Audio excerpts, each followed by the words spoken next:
വിഷരഹിത പച്ചക്കറിക്കായി വിത്തിറക്കി ചേറ്റുകൊണ്ട് മീത്തൽ വീട് തറവാട് വയനാട്ടുകുലവൻ ആഘോഷ കമ്മിറ്റി.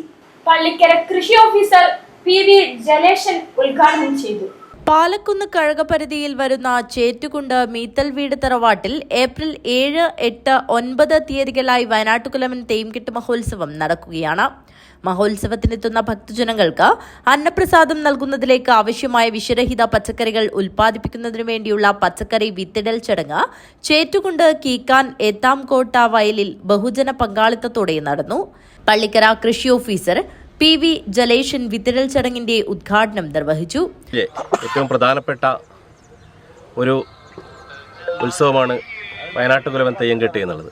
എല്ലാ വർഷവും വിവിധ വ്യത്യസ്തമായ തറവാടുകൾ ഇതിനുവേണ്ടി വളരെ നല്ല രീതിയിൽ മുൻകൂട്ടി തന്നെ ഈ തെയ്യംകെട്ട് മഹോത്സവം വളരെ മനോഹരവും വളരെ ആചാരപൂർവ്വവും നല്ല രീതിയിൽ നടത്തുന്നതിന് വേണ്ടിയിട്ടുള്ള പ്രവർത്തനങ്ങൾ നടത്താറുണ്ട്. സാധാരണ വ്യത്യസ്തമായി ചേറ്റുകുണ്ട് തറവാട് ഇപ്രാവശ്യം നമ്മൾ ഇവിടെ കൂവമളക്കുന്നതിന് വേണ്ടിയുള്ള നെല്ല് ഇവിടെ തറവാട്ടുകാർ തന്നെ വിളയിച്ചിട്ടുണ്ട് എന്നുള്ളത് വളരെ നല്ലൊരു കാര്യമാണ്. പ്രധാനമായി നമുക്കറിയാം വയനാട്ടുകുലവൻ തെയ്യംകെട്ടിന് ഏറ്റവും പ്രധാനപ്പെട്ടത് തന്നെ അന്നദാനം എന്നുള്ളതാണ്.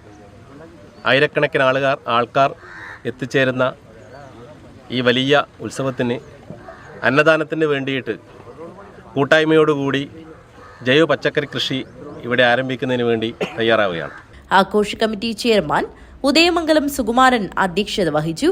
Chattanchal Krishnan, Pathikkal Krishnan, P Rajan, Sukumaran Poochakkad, K Narayanan, Naveen കീക്കാൻ, Raju Ittammal, Sasi Kolavayal, C Sudan, V Sunitha, K Ramani എന്നിവർ സംസാരിച്ചു.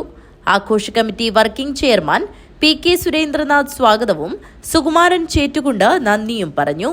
ചേറ്റുകുണ്ട് കീക്കാൻ ഏത്താംകോട്ട വയലിൽ മാതൃസമിതിയുടെയും കൃഷി കമ്മിറ്റിയുടെയും നേതൃത്വത്തിൽ മത്തൻ, കുമ്പളം, വെള്ളരി, വെണ്ട, ചീര, വഴുതന തുടങ്ങിയ പച്ചക്കറി വിത്തിനങ്ങളാണ് വിഷരഹിത പച്ചക്കറി ശേഖരണത്തിനായി കൃഷി ഇറക്കിയിരിക്കുന്നത്. News bureau, Kanhangad.